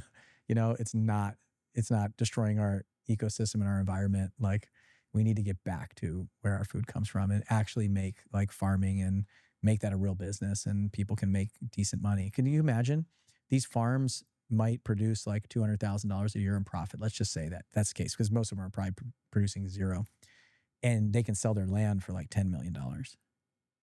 So, I mean, you can do the math. $10 million at a 10% interest is $1 million a year. Yeah. So I could either make nothing or I can make $1 million a year just investing the money that my family farm could be sold for to a developer. So, and being a real estate guy, this is kind of tough, right? Mm-hmm. So I think just having some perspective of it was good. So those are probably two big lessons that I learned is like there's a real problem with our food supply and they need help. Yeah. Farmers need help. Yeah. And marketers and salespeople, we need to help them.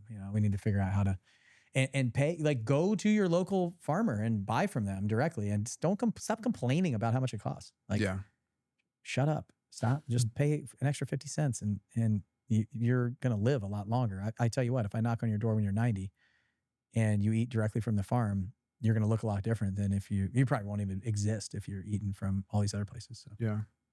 Yeah. What is one habit that has changed everything for you? I think like, I don't know if it's a habit, but I'll use this. This habit is like checklist is in the military. We use a checklist. So, and when you don't follow the checklist, something breaks. And so I've gotten really good in my entire life of building checklists. And I wouldn't say to-do lists.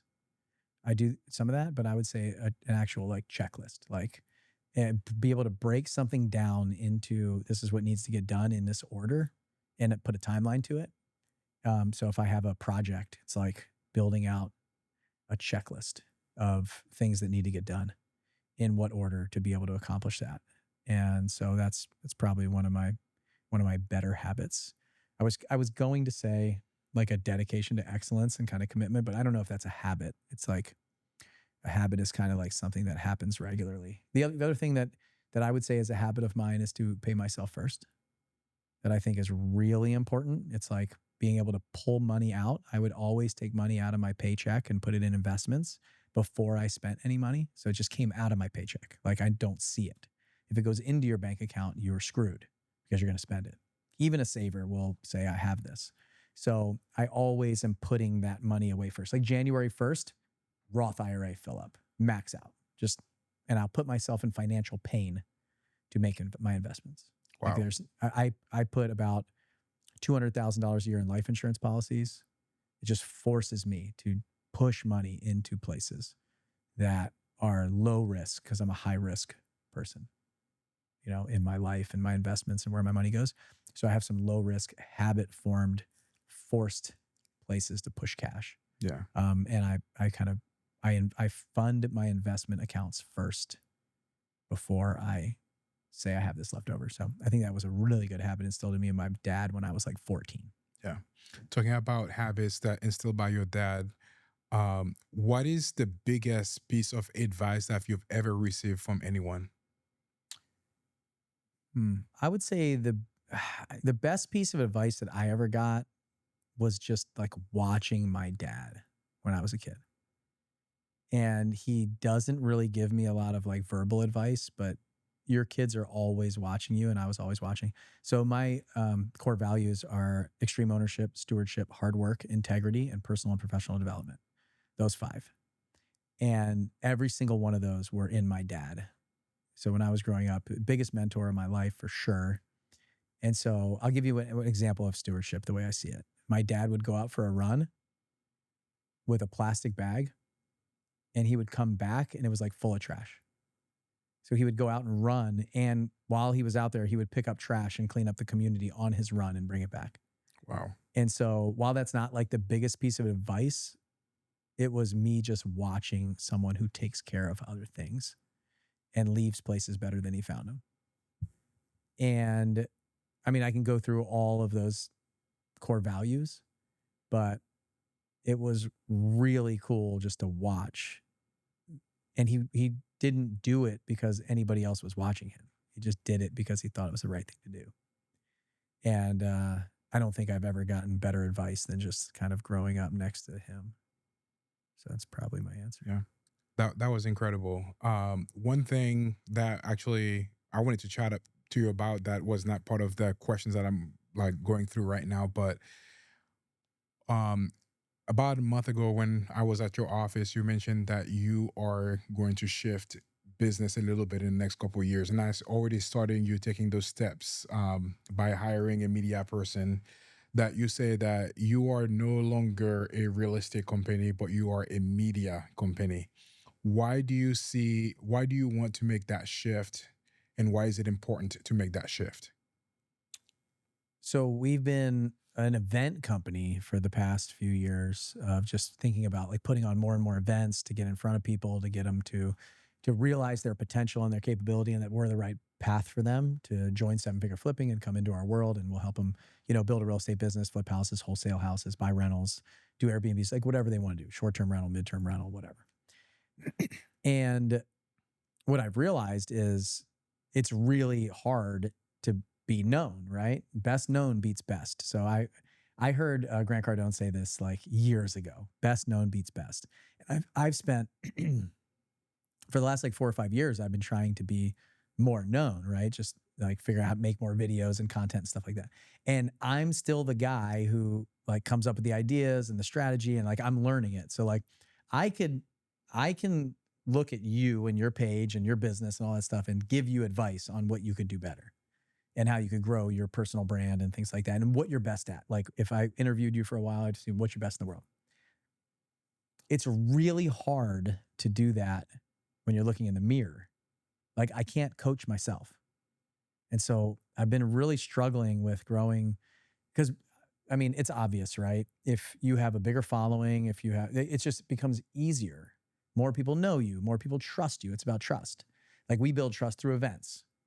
And if you can build enough trust with people and they see who you really are, right? Not the social media side, like I mean, I'm literally here in gym shorts and shoes with holes in them, sweaty from the gym. Like I did not get all, I'm just like, I'm not taking a shower. I'm not getting dressed up. I don't even want to change into my jeans just because I'm tired, and well, I don't care.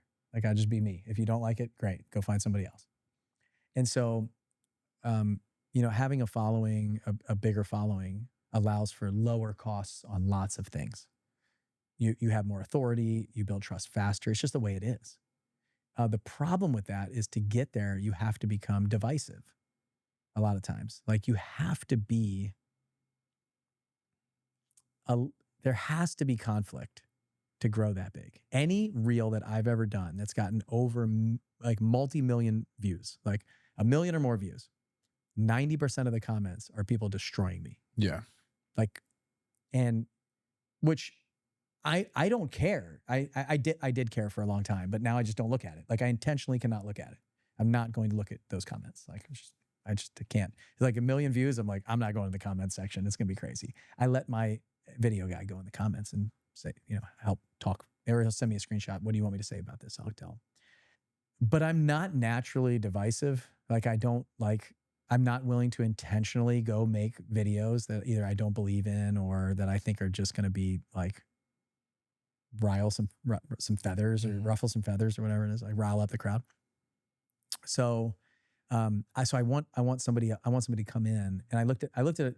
If we think that like followers and viewership and all that stuff is important, right? For a business, which it is, like we're going way more towards the social media side of things. Then, I mean, paid ads are insanely expensive and all that stuff. And just, recording a show and putting it out there. It's just not how we grow anymore. It's just not. So if that's the case, when I looked at our organizational chart, I was like, we're not a media company. We have like one videographer. So like 95% of our company is fulfillment. We're building the best. Like I've spent my entire career building best, but nobody knows who we are. So I need someone, and if we're going to do this, this is how things work. If you make a change, I'm super scared to even talk about this, especially like I know we're live in a bunch of places. if we're going to make that shift, now I have to publicly announce it. I have to tell my people about it, and I have to stay on mission for a long period of time with very little results. And I got to plant my flag, which is incredibly scary. I also have to hire a head of growth. I have to go find a creative director. I have to go buy equipment. I have to go hire a media team. I have to go do all, and I have to move the company in a different direction with no results. Super scary.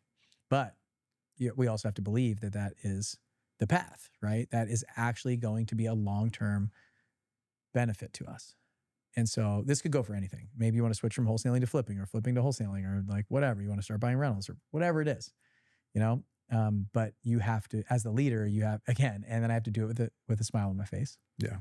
And I have to invest the money. But I think it's obvious. I mean, it's been proven. I mean, I can name dozens of people that I can say they have a massive business because of their following. 100%. And like Myron Golden teaches that a lot of the time too. Like he's talking about like how much money he has made on social media. Like even he just bought a house and he's putting like a golf simulator in there, and he now going to start a YouTube channel to be able to show like some of the things teaching golf with his simulator, and using that, making money from YouTube to pay for his house. Yeah.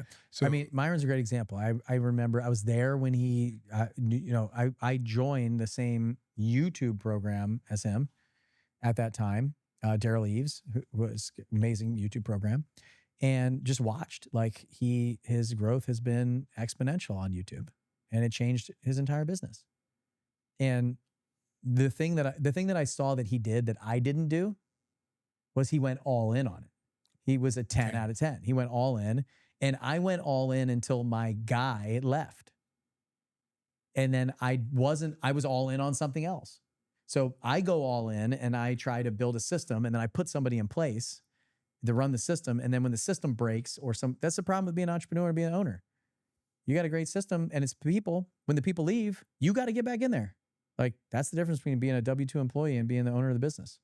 Is when somebody doesn't show up and the toilet's leaking and you're the owner of the business, you're fixing the toilet. Yeah. You know, you're in there. It's 2:00 in the morning. Doesn't matter. You're getting the call. And so Myron did an amazing job because he went all in on it. Dedicated, committed, found the right people, grew it, and kept doing it over and over and over again. And everybody looks now at like the massive channel, massive results, but you watch the work. The amount of time that's put in behind the scenes is what's creating that. So I didn't do it, you know, and we stalled. Yeah. So, so I'm saying, all right, this is my year. It's now. Like we're hiring someone, we're going to build this out, and we have to commit to it. Yeah. That's what I told Adam. I said, we have to commit to this. Like the three of us. Yeah. Yeah. So question, what do you do when you face those kind of super hard, scary moments? What are some of the things that you can do as an entrepreneur that might be afraid to take the next step, or to continue to grow, or to go through that pain journey to get to the end result? You got to have a running mate. You got to have people around you that are going to pick you up when you're down, because you're going to be up and down. Like there's a serious entrepreneurial roller coaster, and you've got to get people around you who, when you're down, they're picking you up, and when they're down, you're picking them up, because it's like 90-degree out of phase. There's a cycle of this. You know, you're going to have good days when they're not. And so that's what you have to have. You can't do it on your own. So you got to have a mastermind. You got to have, you got to have a crew. You got to have people like that. So that's what I have. And that's why people join my mastermind. That's why people come into 7-figure flipping. They want other people around them, and they might come there for me, but it's usually the peer-to-peer network that you get inside of there that is like massive for growth. Like it's not just the tactical stuff that they're doing, but you're supporting. Like we have actual accountability calls every single week. You're in accountability groups. You're working with other people. You're posting on there. There's going to be a time where you need to pick me up, and there's times when you need to pick somebody else up. And when you pick somebody else up, it's even more effective than when you get picked up. It gives you confidence. Mm-hmm. It gives you belief. You have to increase belief. Yeah. To increase results in action. Yeah.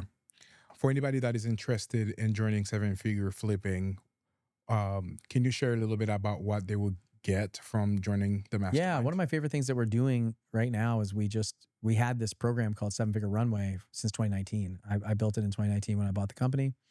And then what we did recently was we changed the model. It's been $15,000 a year or $1,500 a month. So that's like $18,000 a year.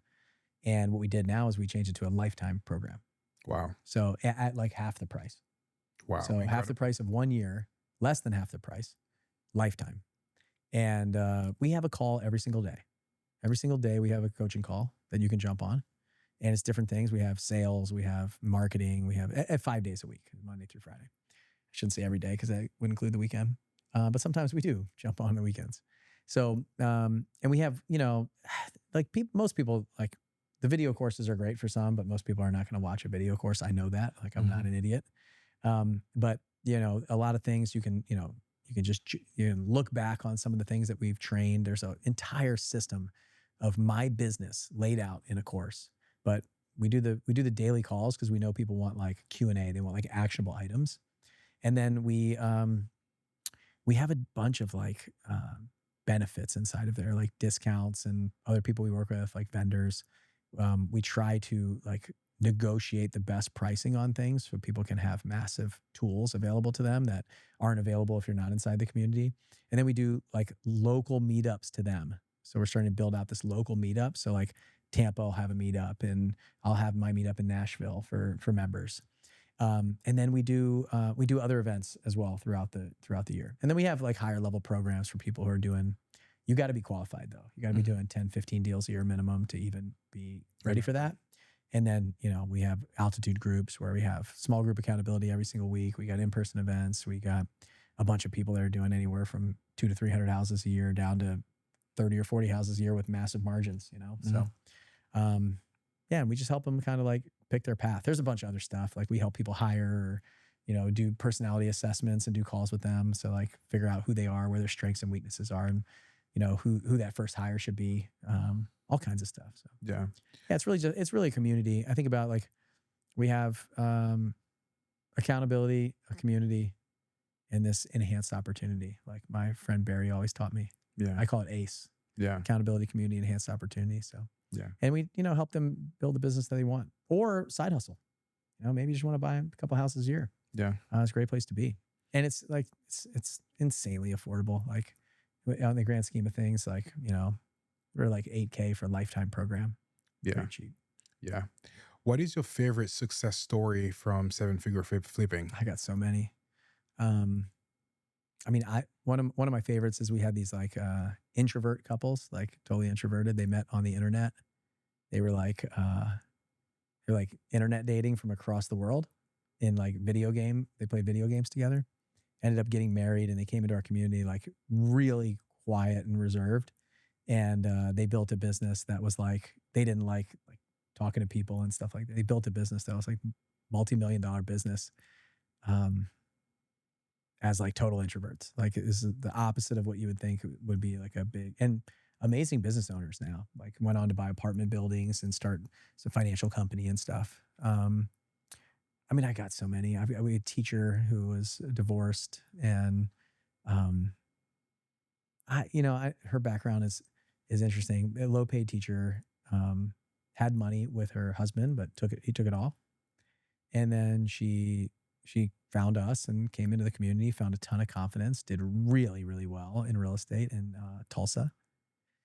And now has built like a big like women's meetup group there and community and all this stuff. And she still comes to the events and coaches back on some of the things like raising money and building a community and stuff. So, and then, I got a guy who still uses his own money and flips a bunch of houses in Washington and probably does, I don't know, he probably does 10 or 12 deals a year, but they're big margin deals, nice renovations.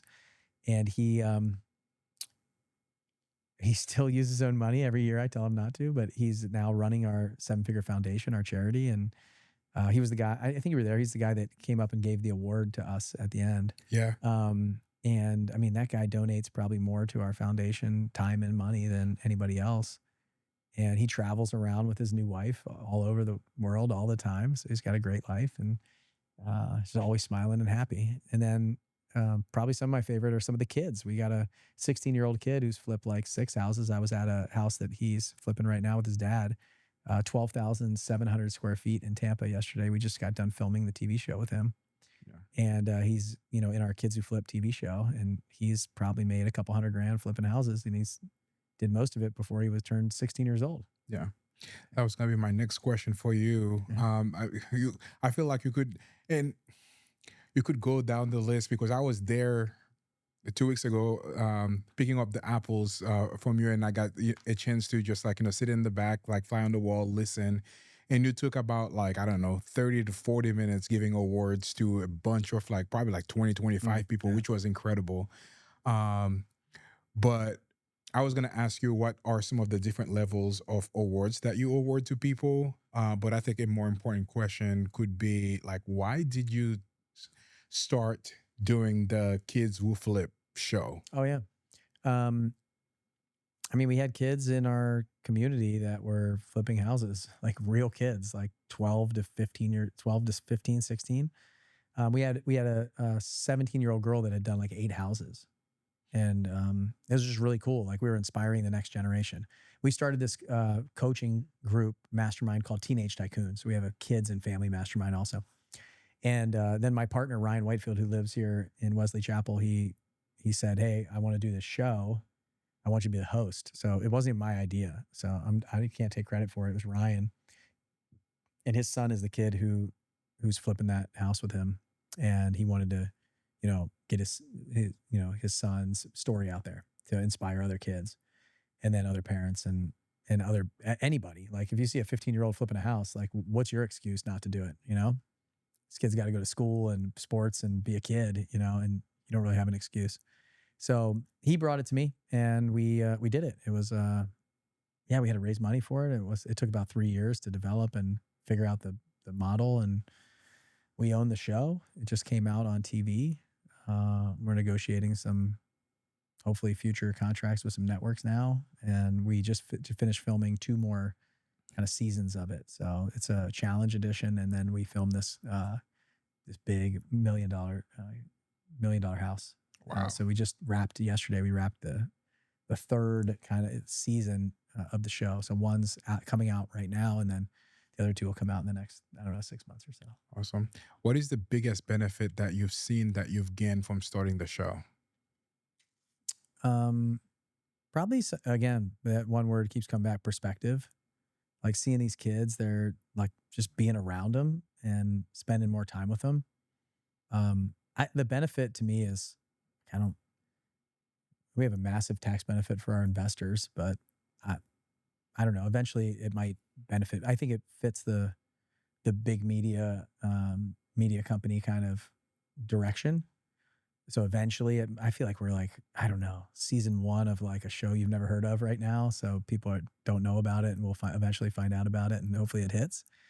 But everybody who's watched it or heard about it is blown away by what we're doing. Like the impact that it's making this like little ripple effect right now of these people going, people need to learn about it. People need to see this. Like this can change the trajectory of the youth that we have out there. Yeah, I think it's fantastic, and I think it's gonna blow up for sure because the title is awesome. Kids Who Flipped, and also like this is such an inspirational thing that a lot of people at young age, like to instill that mindset into kids. I think it's great. Yeah. You touched on something very important, and I want to chat on that. For people that are interested in investing in the show, how can they get a hold of you, or how can they participate in the show? Yeah, I think they just send me a message. Bill Allen on Facebook is probably the best way, or Instagram. Yeah, Bill Allen REI is Instagram and YouTube stuff. So that's probably the best way. But I mean, there's a high level of trust investing in that show. It's a 506c syndication, a general partnership. So you gotta be the right fit. But we also do like apartments and other things like that. So yeah, if anybody's interested in talking to me about whatever, that's probably the best way to go. Yeah. Awesome. Yeah, I think we are nearing the end of the show over here. It's been a fantastic couple hours with you here, Bill. And I like literally, I'm looking at my questions. I have like maybe 45 left, and maybe we'll have to do another I'll show have to with come that. back. Yeah. Yeah, but one thing that you said to me about 2 weeks ago was like um, that's kind of like a slight joke, but not joke, but also true. You said like once you might be going through some hard time, you have a stack of like papers with Mm, like some of the things that people say yeah. to you that you read to me, and something that I'm gonna be applying to my life. Mm. But the joke side of it is like all the comments that we're receiving. Josh said this is so good. Alyssa said this show is so good. Patricia said this what a great show. Like a lot of really powerful conversation. So I'm gonna probably write all of those in my desk over here and just kind of put it over there. So it was such a great time having you on the show, and thank you for sharing. So much great value for people. I didn't get to ask my 45 questions, but that's a great testament of you as providing value. If I Mm. didn't even have to like look at some of those questions, but incredible conversation with you. One of the questions that I always ask to end the show is if you had to share $1 million advice to anybody watching that, what would that be?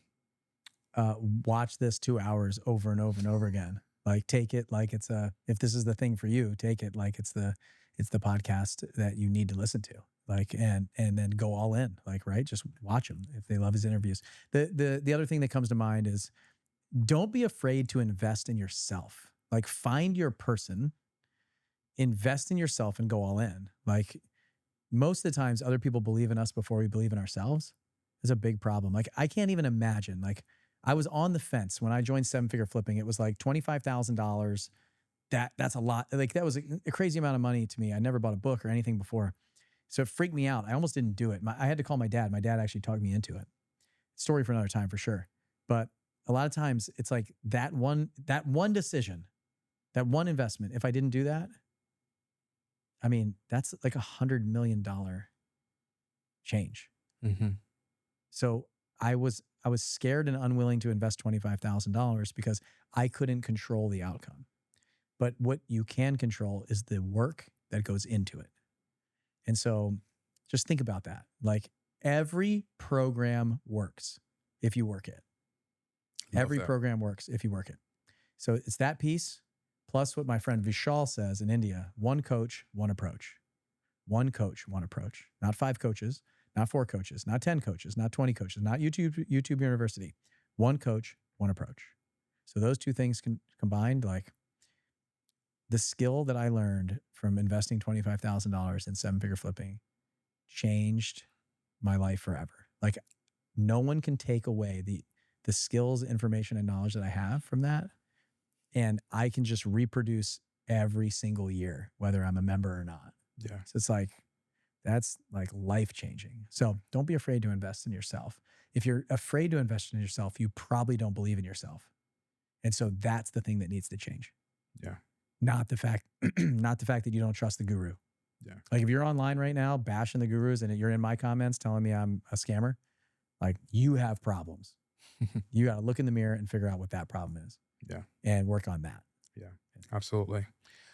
Earlier today, and I don't know if you're gonna have anything for that, but earlier today you said you could look at the studio now that you come through it. You can look at my social media. You can look at the show and tell me exactly what I can do to improve that or to kind of get it to next stage. Now that you've gone through the studio, I don't know if you've seen much things on my social media, but what is the biggest piece of advice from an outside perspective that you would give me if I wanted to take this and making it the next big thing? You find 5 other people that are doing something like this and just study what they're doing. And if they're having more success than you at it, just look at what they're doing and why. And just look and see what's having 10 times more success. So you look at their social media and you see like the reel that has 10 times more than their average or more, or 50 times or 100 times, and look at it and then break that down and analyze what it is that they're doing and then do it your way. Do like same thing, same formula in your voice. So Rudy Moore would be one that I would recommend. You know him down in Miami? Mm-mm. He's got a studio a lot. I don't know if it's like this. I haven't been to his studio, but he's doing something like this where he does interviews and he's doing a lot of media and stuff like this with different backgrounds and setups like this.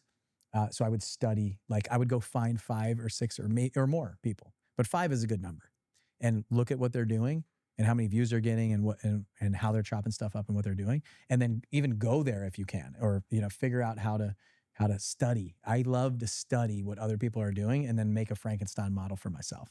I love it. So that's what I would do if I was you. I don't know the answer yet because I haven't like studied it, but Yeah. I mean, your setup is amazing. This place is really, really cool. You have a ton of different areas here. So if anybody's interested in coming here to make content, to do something, like I would absolutely, like if I lived here, I'd be coming here a lot.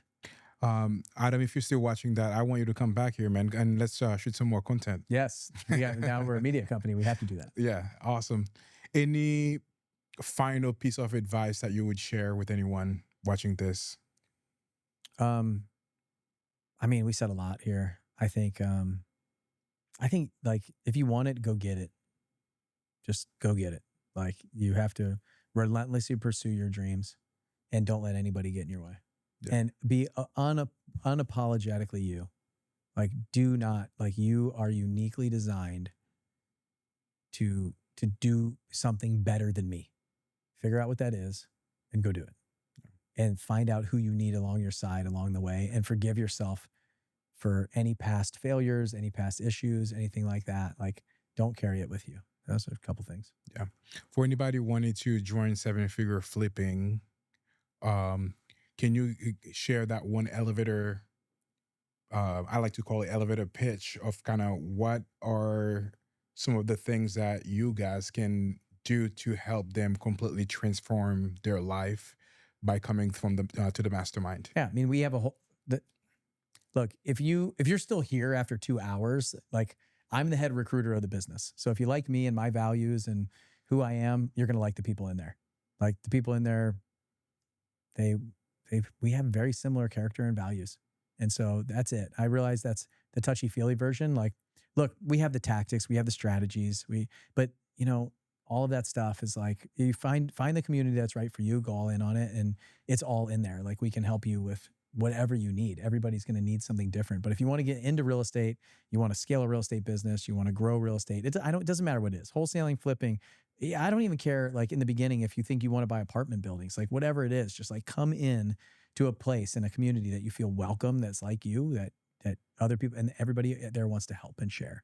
So, I mean, if you're still here after 2 hours, then you already know that we're the right people for you. So just do the thing that you need to do. Like pull out the credit card and join. Like It's not that hard. And I love the fact that you were changing the model a little bit to have like a lifetime opportunity for people to do it. And I know there are some other really greater things that you can do it. And I remember you talking about like, personal coaching, and I wish we talked about marketing too, but that's another conversation for another time. But yeah, well, it was I want to be respectful of your time because I know you have to leave and attending a meeting, but we went way over.